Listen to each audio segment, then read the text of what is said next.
আপনাকে আমরা কোরআন শরীফ খতম দিয়েছি তার জন্য। আপনাকে বঙ্গবন্ধু যে দেশের জন্য সবকিছু করছে, তার বাড়ি জিয়ারত করতে দেবেন না আপনারা তার বাড়ি জিয়ারত করতে দেবেন না। এই দেশের জন্য সবকিছু করলো, স্যারকে ফোন দেন একটা।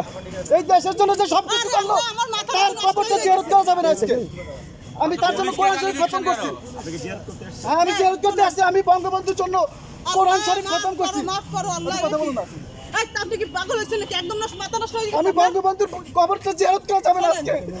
যেই দেশের জন্য সবকিছু করছে, যেই দেশের জন্য জীবন দিয়েছে, তার কবরটা যদি জিয়ারত না করা যায়, কে পারবে?